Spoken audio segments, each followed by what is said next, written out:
So here's how she, they works for me, speaking only for myself, not for anybody else. What it means is that both are allowed, both are acceptable. I will not correct you in either case. That's the surface level. Below that, it gets a little bit more complicated. In certain circumstances, I would say it's a bit situational. I mean, especially on here, I tend to present a bit more flatly femme, and then she makes more sense. Other times I present a bit more neutral or androgynous, and they might make more sense then. I don't necessarily expect people to switch based on my presentation.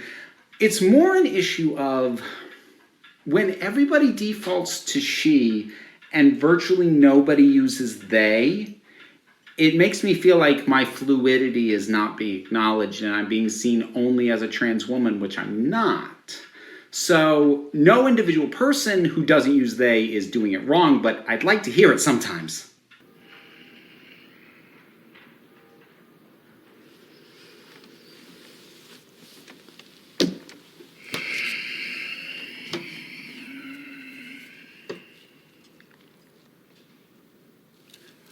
What in heaven's name are you talking about?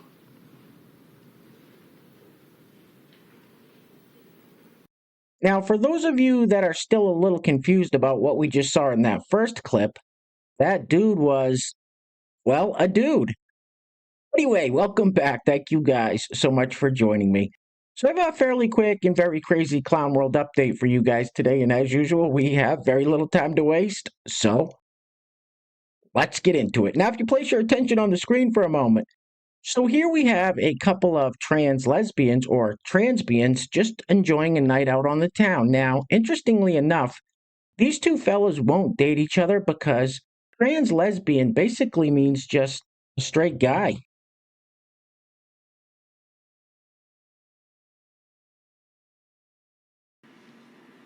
You guys look like... What do they look like, Jimmy? Dorks.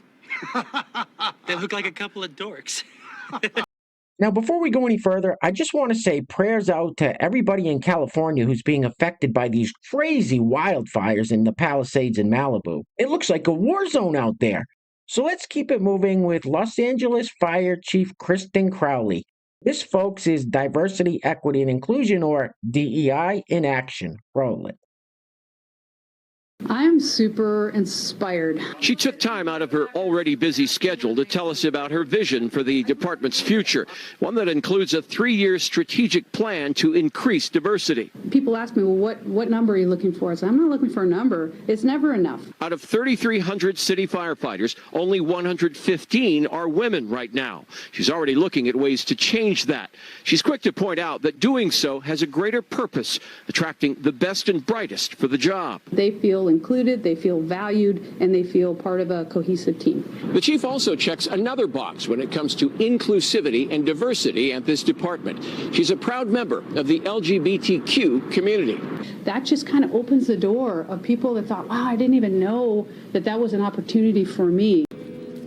What did you say? The chief also checks another box when it comes to inclusivity and diversity at this department. She's a proud member of the LGBTQ community. Oh my God, who the hell cares?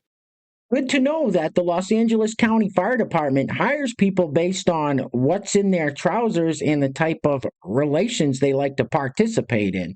And if you're still not convinced that the LA County Fire Department engages in DEI practices, here is comedian, podcast host, and lifelong LA resident Adam Carolla at a congressional hearing telling us what happened when he tried to get a job with the Los Angeles Fire Department. Roll it. Geez, I want to talk about my white privilege so badly.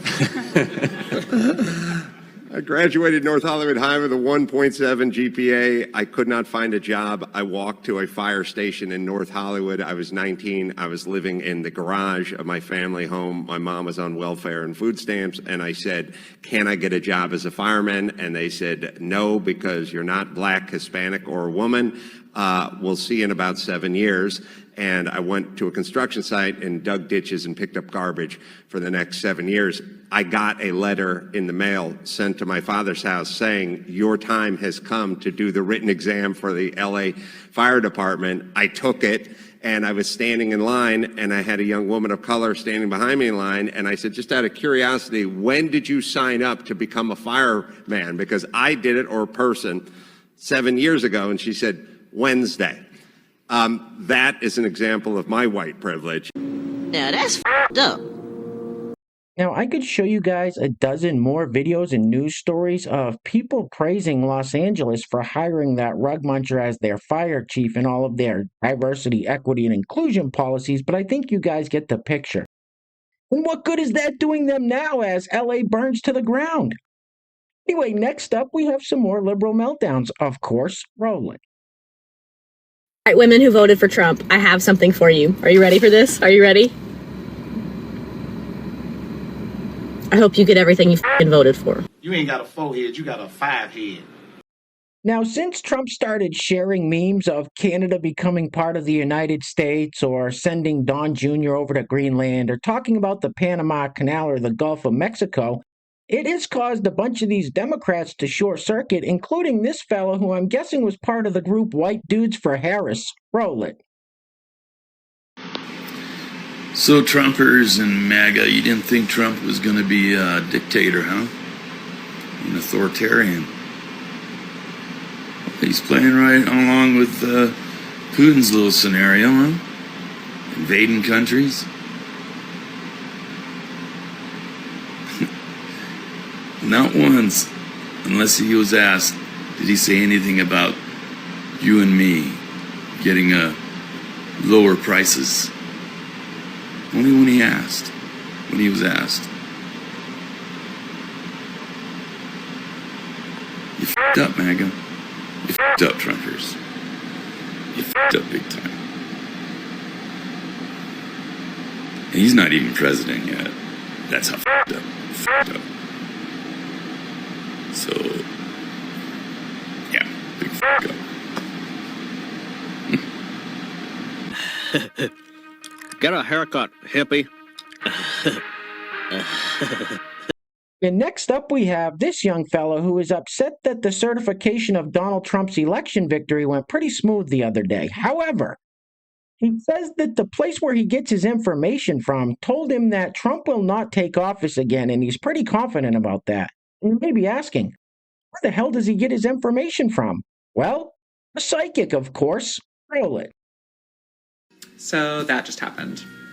Congress just certified the election of Donald Trump as president. That was hard to watch. My heart, my stomach, everything sank when not a single person objected. But it's not January 20th yet. One of the first things that I did after the congressional meeting ended was go and check what the creators that I get my information from think about all of this. And one of the accounts that I follow, Spirituality with Sam, who I will tag right here, posted a video just this morning about how her opinions about how Donald Trump won't take office again haven't changed. Sam is a psychic, and for weeks now she has been saying that Donald Trump will not be president again. And she just reaffirmed it this morning, saying that she's not backpedaling. She still stands firm on that. And I realize that the opinions of someone who says that they're a psychic may not hold as much weight with some other people, and I understand that, but what can I say? I'm choosing to have some faith in it. What a stupid son of a bitch. And next up, we have this lovely young lady who asks the question, how did Trump win again? You know, it's amazing. These people still don't get it. Roll it. Can anybody in the world tell me? Can anybody make sense? How are we here 4 years later with this motherfucker, this piece of lying fucking shit, this adjudicated? How are we here again? We know that he has sold state secrets. How is he even going to have security clearance? Can somebody, anybody, tell me how the fuck we got here again? That anybody in their right mind would think that this man was worth voting for. Again! Let alone the first time, but again! After January 6, 2021. How the f did we get here? Any other stupid questions? Guys, real quick, before we go any further, I want to give a huge shout out to the sponsors of today's video. And while I'm doing that, I'm going to let this loop on the screen. Now, I have to leave it on mute because of copyright reasons, but the song playing in the background is The Macarena. Anyway, today's video is being brought to us by our first sponsor is none other than Pastor Bob Rogers, and our second sponsor today is Busy Bee. Pastor Bob and Busy Bee, thank you so much for sponsoring today's video. I really appreciate the support. And I want to give a big shout out to today's honorable mentions, Pastor Bob Rogers, Lynn and God's Angels, and Jay Spice for each leaving a super thanks on the last video. So thank you guys very much. I really appreciate it. So once again, today's video sponsors are Pastor Bob Rogers and Busy Bee, with the honorable mentions going to Pastor Bob Rogers, Lynn and God's Angels, and Jay Spice. Now, if you'd like to sponsor the next video and help support the channel, there is a PayPal link in the description box below, and I will say your full name as a sponsor of said video unless stated otherwise by you. All right, I think we've all seen enough of this young fella for one day. Get this off the screen, please. Oof.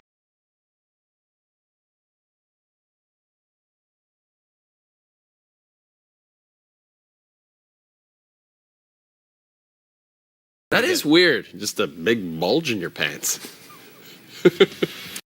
All right, let's take a quick break from the Trump deranged liberal meltdowns and see what else is happening out there in clown world. Now, I've said it before and I will say it again. Some people should probably just stay off the internet. Roll it. Does anyone else hate when people ask, so, what do you do? I do my best, David. I do what I can, and I also do one thing a day that scares me. I wake up every morning. Thank you. God damn, that's a big bitch. Now, I'm not quite for sure exactly who David is, so I don't know what the context of that last clip was, but that's quite a level of confidence that young lady has. Anyway, next up, so this lady is ready for her, get this, 5th child. Roll it. I'm ready to have a baby. I'm ready to get locked up. I'm tired. I'm ready for my 5th child. My 5th child. That's fucking disgusting. Oh, I'm gonna throw up. Now, one of the talking points we've heard quite a bit over the past few years is that being on time is somehow white supremacy. Now, are they just using that as an excuse to be lazy? I don't know. Roll it. Being on time is white supremacy because what are they always on time to do? Oppress. What the hell is wrong with you people? Hey, where are the white women at?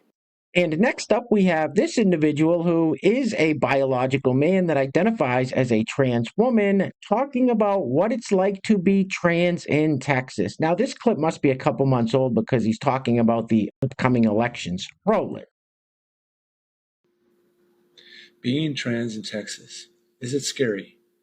Well, for the most part, it could get worse, maybe depending on what happens with the elections this coming November. But for me, I've been trans now for about 4 years, since 2019, and I've only had 2 problems with bigots.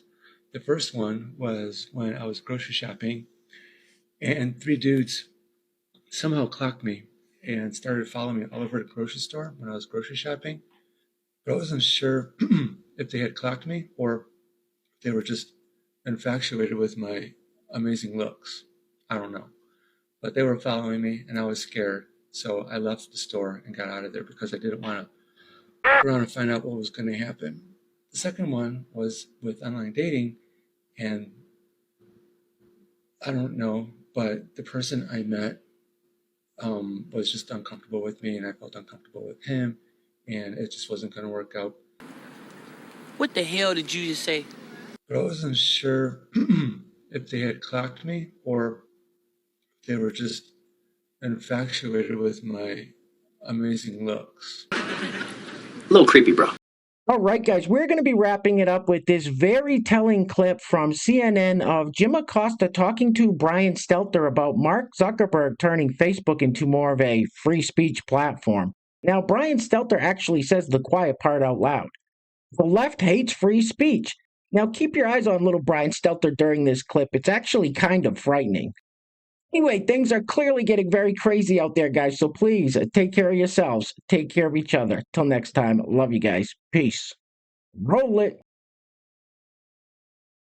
It gets to this broader sense that when people like Elon Musk or Mark Zuckerberg talk about free speech, everybody wants free speech, but it oftentimes seems that these tech CEOs actually are favoring or preferring a certain kind of speech, right? They're favoring their own speech or their own political preferences and not the actual entire user or the community's speech. You know, the changes announced by Meta today are very much a MAGA makeover, a pro-Trump makeover, and that's going to win Meta some conservative users, but it may repel some liberals. That's the same thing we've seen happen on Elon Musk's X. He's turned it into more of a right-wing platform where he's pro-free speech when it's really pro-Musk or pro-Trump speech.